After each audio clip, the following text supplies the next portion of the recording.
재산 문제는 언제나 사람 마음을 복잡하게 만드는 것 같습니다. 저희 경우도 그랬습니다. 시아버지가 돌아가신 지 벌써 10년 가까이 되었는데 그 당시 재산이 약 10억 정도였다고 해요. 그런데 그 재산이 전부 아주버님 한 분께만 돌아갔습니다. 저희 부부는 그 사실을 결혼 전에 이미 알고 있었습니다. 남편이 그때 이야기를 해주었거든요. 남편은 당시 나이가 어려서인지 별다른 생각을 하지 않았다고 하더군요. 그냥 부모님이 알아서 정리한 일이겠거니 하고 넘겼다고 합니다. 하지만 저는 그 얘기를 들었을 때 마음이 복잡해지더라고요. 형제 사이에서 재산이 이렇게 한쪽으로만 치우치게 된다는 것이 과연 공평한 일일까 하는 생각이 들었죠. 결혼 초반에는 크게 와닿지 않았습니다. 저희는 막 신혼살림을 시작하던 때였고 그저 서로 맞춰가느라 정신이 없었으니까요.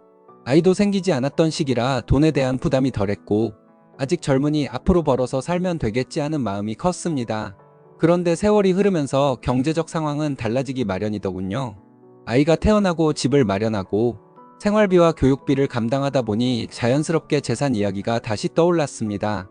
그때는 이미 아주버님이 시아버지의 재산 전부를 받았고 저희 쪽은 아무것도 없는 상태였죠. 그런데 문제는 여기서 끝나지 않았습니다. 시간이 흘러 시어머니께서 치매 증세를 보이기 시작하셨는데 그때부터 아주버님네와 시댁 분위기가 달라졌습니다. 재산은 모두 가져간 아주버님 쪽에서 정작 어머니를 모실 책임은 저희에게 슬그머니 떠넘기려는 기류가 보였던 겁니다. 시어머니 병간호나 생활 문제에 대해 은근히 차남이니 내가 좀 더 책임져야 하지 않겠느냐는 식으로 이야기가 흘러가는 걸 느낄 때마다 억울함이 치밀었습니다. 물론 지금은 여러 차례 대화 끝에 어느 정도 정리가 되긴 했지만 여전히 마음 한 구석에는 그때의 불공평했던 기억이 남아 있습니다. 잘 해결됐다고는 하지만 가끔씩 문득 떠올라 열이 뻗쳐 잠을 이루지 못할 때도 있고 여전히 뭔가 마음속에 걸리는 부분이 있는 게 사실입니다. 저희는 결혼한 지 이제 7년 정도 되었고 아이는 하나 있습니다. 원래는 저와 남편 모두 아이를 좋아해서 적어도 둘은 낳아 함께 키우자고 했습니다. 하지만 막상 현실적인 문제들을 따져보니 얘기가 달라졌습니다. 집값, 생활비, 교육비를 감당하려면 둘 이상은 힘들겠다는 결론이 나더군요. 그래서 결국 하나만 낳기로 결정했습니다. 물론 아쉬운 마음은 있습니다. 하지만 지금 있는 이 아이에게 더 많은 정성과 자원을 쏟아주기로 했습니다. 그렇게 해서라도 아이가 부족함 없이 자라길 바라는 마음 때문이었죠. 남편은 이형제 중 차남입니다. 아주버님은 저희가 결혼하고 3년 뒤에 결혼을 하셨는데 아직 아이는 없으세요. 아주버님네가 아이가 없다는 사실이 저희 부부와 직접적인 문제는 아니지만 시댁 문제와 맞물리면서 신경 쓰이는 순간이 종종 있었습니다. 특히 시어머니가 아프기 시작하면서는 더더욱요. 모든 재산을 받은 쪽은 아이도 없고 정작 실질적으로 손이 필요한 부분은 저희에게 돌아오는 것 같았으니까요. 그런 상황을 마주하다 보면 억울함과 피로감이 겹쳐서 속으로만 한숨을 내쉬게 됩니다. 남편은 겉으로 보기에는 시댁 재산 문제에 대해 미련이 전혀 없는 것처럼 행동했습니다. 아주버님이 전부를 가져간 사실을 두고도 나는 괜찮다, 신경 안 쓴다는 식으로 말했어요. 하지만 제가 보기에는 그 말과는 다르게 남편 마음속 어딘가에는 분명히 깊게 남은 상처가 있었습니다. 어릴 때부터 형과 차별받으며 자라온 경험이 남편에게는 오래도록 지워지지 않는 그림자처럼 따라다니고 있었던 거죠. 돈에 대한 집착은 없어 보여도 대접받지 못한 기억은 속에 고스란히 남아 있었던 겁니다. 결혼 초 신혼 때만 해도 저는 그걸 잘 몰랐습니다. 그래서인지 시댁 이야기가 나올 때마다 조금 의아했습니다. 보통은 신혼부부가 명절이나 주말이면 인사도 드리고 얼굴을 자주 보러 가는 게 자연스러운 일이라고 생각했거든요. 그런데 남편은 달랐습니다.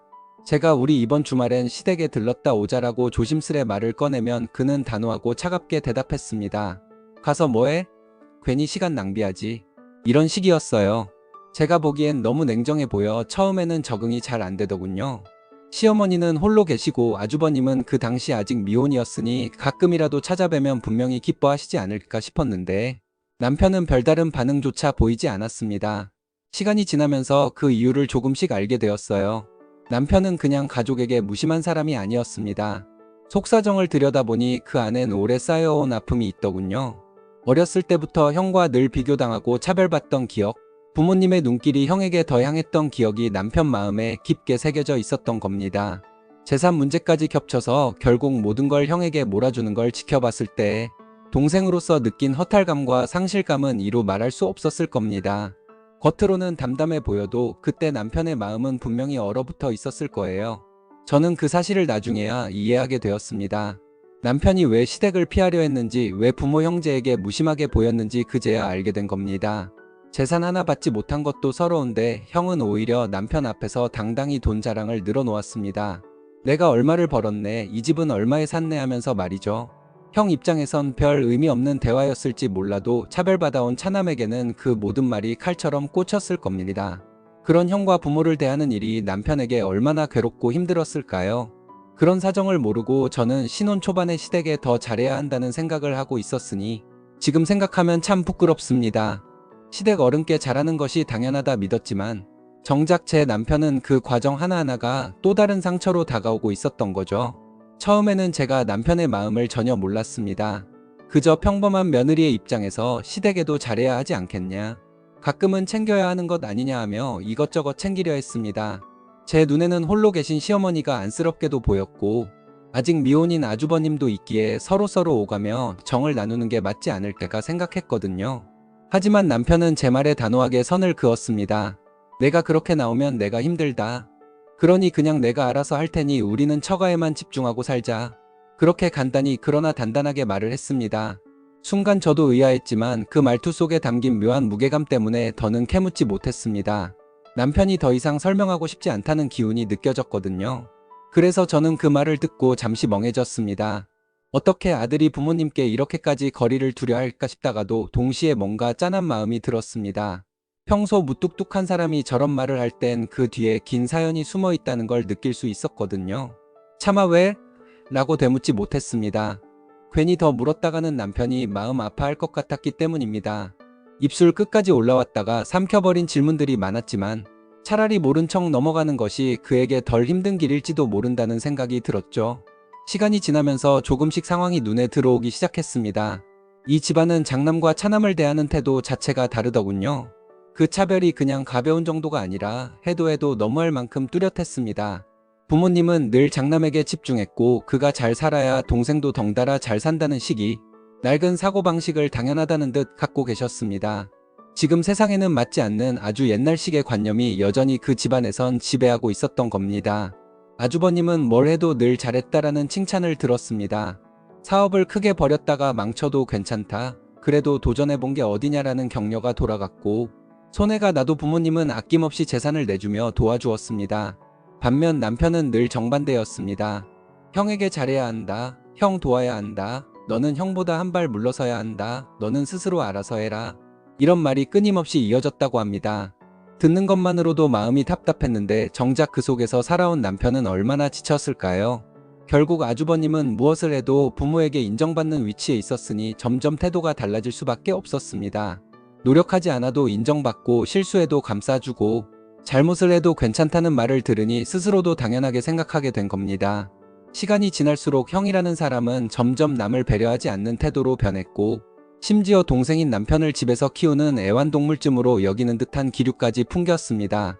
남편은 그 안에서 늘 무시당하고 눈치만 보며 지내야 했던 거죠. 저는 그 사실을 조금씩 알게 되면서 왜 남편이 시댁에 발길을 돌리지 않으려 했는지 비로소 이해할 수 있었습니다. 단순히 정이 없는 사람이 아니라 그 안에서 너무 많은 상처를 받으며 자라온 사람이었던 겁니다. 너무 마음 아픈 얘기가 있습니다. 남편이 들려준 과거 중에 가장 충격적이었던 이야기가 바로 이 부분이었어요. 아주버님은 대학에 번번이 떨어져서 무려 4번이나 재수를 했다고 합니다. 그런데도 결국 원하는 결과를 얻지 못했죠. 반대로 남편은 단번에 대학에 합격했습니다. 보통 집안에서는 잘했다, 고생했다라며 칭찬과 격려를 해줄 텐데 이 집안은 전혀 달랐습니다. 시댁 어른들의 반응은 차갑기만 했습니다. 오히려 형도 못 간 대학을 내가 가면 형 체면이 뭐가 되느냐, 이건 집안 망신이다라는 말까지 서슴없이 내뱉었다는 겁니다. 저는 그 얘기를 들으며 도저히 믿기지 않았습니다.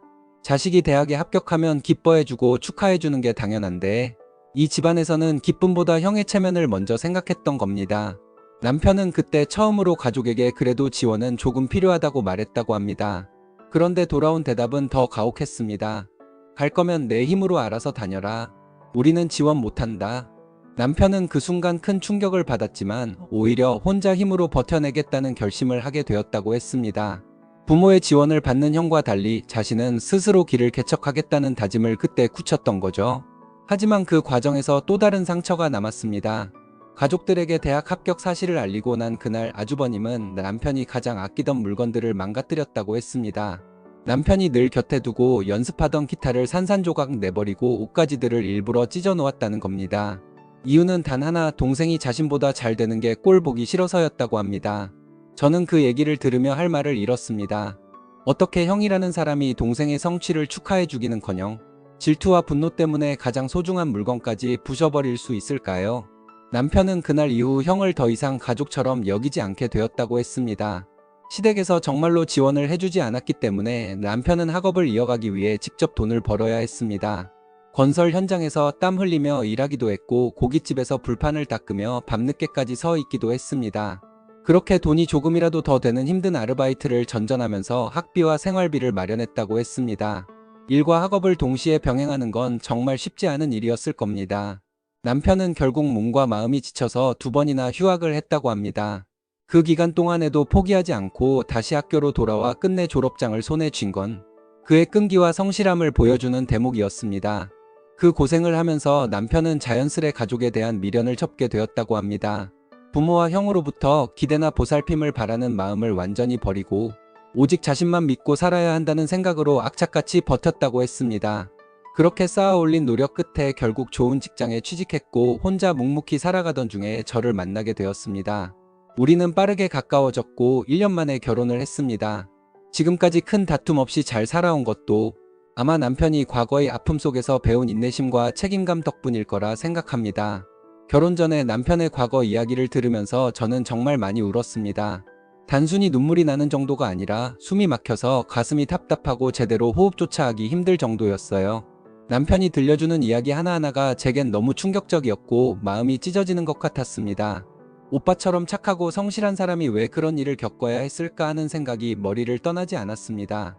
제 입에서 자연스럽게 나온 그 말에 남편은 조용히 웃으며 그런 환경에서 자랐기 때문에 지금의 내가 있는 거야. 그래서 내가 더 단단한 사람이 된 거지라고 말했습니다. 오히려 저를 안심시키려는 듯한 태도였죠. 그 순간 저는 더 크게 울음이 터졌습니다. 그런 대답을 하는 남편이 너무 대견하면서도 동시에 너무 안쓰러웠기 때문이에요. 그날 이후 저는 마음속으로 다짐했습니다. 이 사람은 내가 꼭 지켜야 한다고요. 이제부터는 그 누구도 남편에게 상처를 줄 수 없도록 내가 막아야 한다고요. 제 마음속에선 자연스럽게 이 사람을 감싸주고 안아주고 지켜주고 싶다는 생각밖에 남지 않았습니다. 그 다짐은 단순한 감정이 아니라 앞으로의 제 삶의 방향을 정하는 중요한 계기가 되었다고 해도 과언이 아닙니다. 결혼 준비 과정에서도 시댁은 평탄치 않았습니다. 아주버님이 아직 결혼을 하지 않은 상태였는데 저희가 먼저 결혼 준비를 시작한다는 이유로 집안이 시끄러워졌습니다. 형보다 동생이 먼저 결혼을 한다는 건 형의 체면을 욕보이는 일이다라는 말까지 나왔습니다. 저는 그 얘기를 듣고 정말 어이가 없었습니다. 세상 어느 집안이 결혼 순서를 이유로 이렇게까지 문제를 삼을 수 있을까요? 그런데도 시댁은 저를 향해 화살을 돌렸습니다. 요물 같은 년이 우리 집 아들을 꼬셔서 형보다 먼저 결혼하게 만들었다는 모욕적인 말을 서슴지 않았습니다. 심지어 제가 정성껏 준비해 간 선물을 제 앞에 집어 던지며 나쁜 년이라는 말까지 했습니다. 처음 겪는 상황이라 너무 충격적이었고 당황스러워 몸이 굳어버릴 정도였어요. 그 순간 남편은 더 이상 참지 못했습니다. 눈이 완전히 뒤집힌 사람처럼 자리에서 벌떡 일어나더니 큰 소리로 외쳤습니다. 우리 결혼식은 예정대로 할 거다. 누가 오든 안 오든 나는 상관없다. 숨이 멎는 큰일이 아니면 앞으로 나한테 연락하지도 마라. 그렇게 소리치며 저를 단단히 잡아 끌고 집을 나왔습니다. 그날 남편의 모습은 평소에 보던 차분한 모습과는 완전히 달랐습니다. 저는 혼란스러웠지만 동시에 마음속 깊이 든든함이 올라왔습니다. 어떤 상황에서도 저를 지켜주려는 사람, 그게 바로 제 남편이라는 걸 확실히 느꼈습니다. 그렇게 결혼을 하고 맞이한 첫 명절, 저희는 시댁에 아주 잠깐만 다녀왔습니다. 차를 타고 시댁으로 가는 길 내내 저는 마음이 불편했어요. 명절에 며느리가 시댁에 가지 않는다는 게 어쩐지 도리에 어긋나는 건 아닐까 걱정이 됐거든요. 그런데 막상 도착해서 본 시어머니와 아주버님의 얼굴은 제가 생각했던 것보다 훨씬 더 굳어 있었습니다. 시어머니는 심통난 듯한 표정을 하고 있었고 아주버님 역시 반갑다는 기색 하나 없는 얼굴로 앉아 있었습니다. 저는 긴장이 돼서 괜히 어깨가 움츠러들었는데 그 순간 남편이 앞으로 나서며 단호하게 말했어요. 자식된 도리로 오늘 며느리 데리고 한 번은 온 거다. 하지만 앞으로는 더 이상 기대하지 마라. 그 말에 공기가 순간 얼어붙는 것 같았습니다. 저는 그 자리에 서서 머뭇거렸지만 남편은 제 손을 잡아 끌며 주저할 틈조차 주지 않고 바로 집을 나왔습니다. 그날 이후 저는 남편이 정말로 시댁에 대한 미련을 다 끊었구나 하는 걸 다시 한번 실감했어요. 그 덕분인지 명절은 오히려 즐거운 날이 되었습니다. 남편과 저는 친정으로 가서 마음 편히 지내기도 했고 때로는 여행을 다녀오기도 했습니다. 친정 부모님은 늘 저희 부부를 따뜻하게 맞아주셨습니다. 특히 아빠는 남편을 볼 때마다 더 살갑게 대해주셨어요. 남편이 어떤 환경에서 자랐는지를 아시는지라 더 애틋한 마음으로 대하신 거죠. 하지만 그런 마음이 남편에게 짐처럼 느껴질까 걱정이 됐는지 아빠는 일부러 남편에게 짓궂은 장난을 많이 치셨습니다. 가벼운 농담을 건네기도 하고 괜히 일부러 시시콜콜한 흉을 보기도 하셨죠. 남편은 그런 장인어른의 태도가 너무 좋다고 했습니다. 자신을 애틋하게만 바라보는 게 아니라 친구처럼 편하게 대우해주는 것 같아 마음이 놓인다고요. 장인어른이 날 좋아하는 게 느껴진다. 그래서 너무 좋다는 말을 하는 남편을 보면서 저는 괜히 마음이 뭉클해졌습니다. 이 집안에서라도 남편이 온전히 사랑받고 있다는 게 느껴졌거든요. 그렇게 나름대로 평화롭고 안정된 일상이 이어지고 있었는데 얼마 전 남편이 진지한 얼굴로 저에게 말을 꺼냈습니다. 집안 문제로 시댁에 다녀와야 할 것 같다. 순간 제 마음은 철렁 내려앉았습니다. 그간 연락도 끊고 발길도 끊었던 시댁인데 무슨 일이 생겼다는 말일까 싶었어요. 남편은 주말에 혼자 다녀오겠다고 했습니다. 저를 배려해서 굳이 동석시키지 않으려는 듯 했죠. 하지만 저는 곧바로 말했습니다. 나도 같이 갈게. 남편은 곧장 고개를 저었습니다. 좋은 꼴 못 볼 거다. 그냥 집에 있어. 하지만 제 마음은 이미 굳어 있었어요. 우리는 부부고 어떤 일이 생겨도 함께 헤쳐나가야 한다고 생각했으니까요. 끝까지 우겨서 결국 남편을 설득했습니다. 그 주말 아이는 친정에 맡기고 저희 부부는 함께 시댁으로 향했습니다. 차 안은 평소와 달리 무겁고 긴장된 공기가 감돌았습니다. 남편은 몇 번이고 한숨을 쉬었고 저는 그런 남편의 얼굴을 바라보며 아무 말도 하지 못했습니다. 속으론 두려웠지만 동시에 제가 옆에 있다는 걸 보여주고 싶었거든요. 이제 남편 혼자가 아니라는 것, 부부로서 함께 감당하겠다는 제 의지를 보여주고 싶었습니다. 시어머니는 몇 년 전부터 건강이 많이 기울어 여러 차례 수술을 받으셨다고 합니다. 위, 장, 무릎 수술까지 크고 작은 병원 생활을 반복하며 몸이 점점 더 약해지셨대요. 아주버님 내외는 맞벌이를 하느라 바쁘다 보니 간병인을 불러보기도 하고 본인들이 직접 교대로 간호도 해보았다고 했습니다. 그런데 얼마 전에는 결국 치매 초기 진단까지 받으셨다는 소식이 들려왔습니다. 남편은 그 이야기를 들으며 잠시 멍해진 표정을 지었고 저 역시 충격을 감출 수 없었습니다. 하지만 그 다음에 이어진 아주버님의 말은 저희를 더 혼란스럽게 만들었어요. 아주버님은 어머니를 요양원에 모실 수는 없지 않느냐며 자신들은 맞벌이라 너무 벅차니 당분간 저희 집에서 어머니를 모셔달라는 요구를 한 겁니다. 그 자리에서 시어머니도 말씀을 보태셨습니다. 본인도 이제 나이가 들고 몸 여기저기가 성치 않아 매일이 힘들다고 그래서 이제는 누군가 곁에서 보살펴주면 좋겠다고 하셨습니다. 그 목소리는 담담했지만 듣는 제 입장에서는 황당하기 짝이 없었어요. 그동안 우리에게 상처를 주고 무관심했던 시댁 식구들이 이제 와서 아무렇지 않게 너희가 모셔라라고 말하는 게 도무지 납득되지 않았거든요. 아주버님은 조금 더 구체적으로 말했습니다. 너희가 어머님을 모시면 다달이 생활비는 내가 대주겠다. 어머님 이제 얼마나 사시겠냐? 그래도 가족인데 마지막은 편안하게 보내드려야 하지 않겠냐? 그러면서 곧바로 우리 부부를 겨냥한 듯한 말을 덧붙였어요. 그동안의 일들을 생각하면 솔직히 엄마도 나도 너를 용서하지 못한다. 그래도 형제니까 연락한 거다. 결혼 전이나 결혼 후나 내가 자식으로서 도리를 한 번이라도 제대로 했냐? 재수 씨도 마찬가지다. 결혼하고 나서 시댁에 무관심하게 지낸 며느리 중에 제일 최악이다. 며느리 도리라는 게 있는데 그걸 한 번도 하지 않았지 않냐? 그래도 엄마는 며느리라고 너를 보고 싶어 하신다. 이제라도 어머니를 모시고 살면서 네가 좀 느끼는 게 있었으면 좋겠다. 그 말들을 들으며 제 머릿속은 복잡해졌습니다. 아주버님은 당연하다는 듯 요구하고 시어머니는 옆에서 힘들다고 토로하며 사실상 그 말에 동조하는 듯 보였으니까요. 하지만 저는 속으로 부글부글 끓었습니다. 본인들이 할 수 있는 만큼 다 해놓고 마지막에 우리에게 도움을 요청한 것이 아니라 처음부터 책임을 떠넘기고 싶었던 건 아닌가 의심스러웠거든요. 아주버님은 자신은 이미 도리를 다 했다는 태도로 말했지만 제가 보기엔 그저 자신들의 부담을 줄이고 싶어 하는 얄팍한 계산으로밖에 보이지 않았습니다. 정신이 정말 아찔했습니다. 순간적으로 숨이 막히는 기분이 들었고 혹시라도 남편이 그 자리에서 무슨 일을 저지르지 않을까 걱정이 몰려왔어요. 남편을 곁눈질로 바라보니 이미 눈이 벌겋게 충혈돼 있었고 주먹을 꽉 쥔 손끝이 하얗게 질려 있었습니다. 평소라면 침착한 사람이지만 형 얘기만 나오면 감정이 격해지는 걸 너무 잘 알고 있었기에 저는 그 순간 온몸이 덜덜 떨렸습니다. 이대로 두면 무슨 일이 생길지도 모른다는 두려움에 결국 제가 앞으로 나섰습니다. 목소리가 떨렸지만 단호하게 아주버님을 향해 말을 내뱉었어요. 좋은 거, 맛있는 거, 집안의 모든 혜택은 내가 다 누리고 아버님 돌아가신 후 남은 유산까지 내가 전부 가져갔으면서 이제 와서 너를 그렇게 애지중지하던 어머니가 치매에 걸리니 우리에게 떠넘기려는 거냐? 지금까지 내 남편을 자식 취급도 안 해놓고선 무슨 자식 도리를 운운하냐? 내가 인사 처음 왔을 때 사온 선물을 들고도 욕을 먹고 얻어맞은 며느리인데 내가 미쳤다고 이제 와서 며느리 도리를 하겠냐? 내 남편을 또다시 건드리고 상처 주려는 자들이라면 부모 형제라 해도 나는 절대 가만히 안 둘 거다. 제 목소리가 떨렸지만 말은 줄줄이 쏟아졌습니다. 아주버님 얼굴이 순간 굳어졌고 방 안의 공기가 얼어붙는 듯 했어요. 하지만 저는 멈추지 않았습니다. 내가 아버님 재산 다 가져갔다면 그 순간부터 이런 상황은 각오했어야 하는 거다. 배부르게 살고 하고 싶은 거 마음껏 하고 여행 다니고 집 사고 그렇게 너 하고 싶은 거 다 하게 해준 그 엄마를 이제 와서 버리겠다고? 웃기지 마라. 엄마 수발은 내가 들던지 차마 못하겠으면 내가 결정해서 요양원에 모시든지 그건 내 책임이다.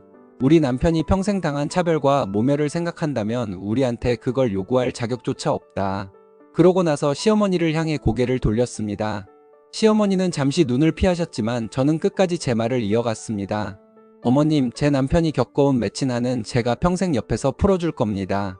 그러니 행여라도 우리에게 의지하려는 생각은 아예 하지 마세요. 저희 부부는 저희 가정만 지키고 우리 아이만 키우며 살아갈 겁니다. 앞으로 이상한 소리 하며 전화하시면 저 바로 남편 데리고 이사 갈 겁니다. 연락처도 다 바꾸고 다시는 연락 못하게 할 테니까 그렇게 아세요. 생각 같아서는 나중에 장례식장에도 안 가고 싶지만 그래도 최소한의 예라는 게 있으니 그건 나중에 생각해 보겠습니다. 그 외의 일로는 다시는 저희를 부르지도 마시고 기대하지도 마세요. 마지막으로 아주버님을 다시 노려보며 단호하게 덧붙였습니다. 그리고 한 가지 더 분명히 말씀드릴게요. 아버님 유산을 전부 독차지한 건 분명히 불법적인 부분이 있습니다. 우리도 이제 더는 가만히 있지 않을 거예요. 곧 유류분 신청을 할 거고 그 과정은 변호사를 통해서 진행할 겁니다. 앞으로 우리 부부와 당신이 대화할 일은 없어요. 법적으로만 상대하시죠. 누구도 쉽게 말을 이어가지 못했습니다. 하지만 저는 그 순간 결심했어요. 아주버님을 더 처절하게 응징할 거라고요. 제가 처음 시댁에 인사를 갔을 때가 아직도 생생합니다. 그날 시어머니가 제 손에 들려있던 선물을 집어 던지고 그 충격에 얼어붙어 있던 저를 남편이 단호하게 잡아 끌며 그 집을 나왔었죠. 그때 남편이 손은 너무나 단단했고 동시에 떨리고 있었어요. 어린 시절부터 눌려 살아온 사람이 자기 힘을 짜내어 제 손을 붙잡고 나온 것이었을 겁니다. 그 순간을 떠올리니 이번에도 저는 같은 마음이 들었어요. 그래서 남편이 손을 꼭 잡고 시댁문을 나왔습니다. 한 치 앞도 안 보이는 것 같은 상황에서도 남편과 나란히 서 있다는 사실 하나로만 버틸 수 있었어요. 남편이 혹시 울고 있을까봐 저는 차마 그의 얼굴을 바로 보지도 못했습니다. 눈물이 고여서 터져 나오려는 걸 겨우 참으며 고개를 숙였고 한마디도 하지 못한 채 발걸음을 옮겼습니다. 차 안에서도 집으로 돌아오는 길에서도 숨이 막히는 기분이 계속 이어졌습니다. 소리를 내서 울면 남편이 더 무너질까봐 이를 악물고 참았어요. 가슴이 먹먹해서 숨을 제대로 쉬지 못했는데도 표정 하나 변하지 않으려 부단히 애썼습니다. 남편 앞에서만큼은 제가 더 이상 흔들려선 안 된다고 스스로 다짐했거든요. 눈물이 목까지 차올랐지만 끝끝내 터뜨리지 않았습니다. 며칠 동안 남편은 말수가 적어지고 집안 분위기는 한없이 무거웠습니다. 아이 앞에서도 일부러 웃어 보이려 애쓰는 남편을 보며 제 마음은 더 아팠어요. 그런데 시간이 조금 지나자 남편의 얼굴이 아주 조금씩 밝아지기 시작했습니다. 여전히 고단한 흔적은 있었지만 저를 바라보며 고마워라는 짧은 말을 꺼내던 순간 그 말 한마디에 그동안 붙들고 있던 제 마음의 벽이 무너져 버렸습니다.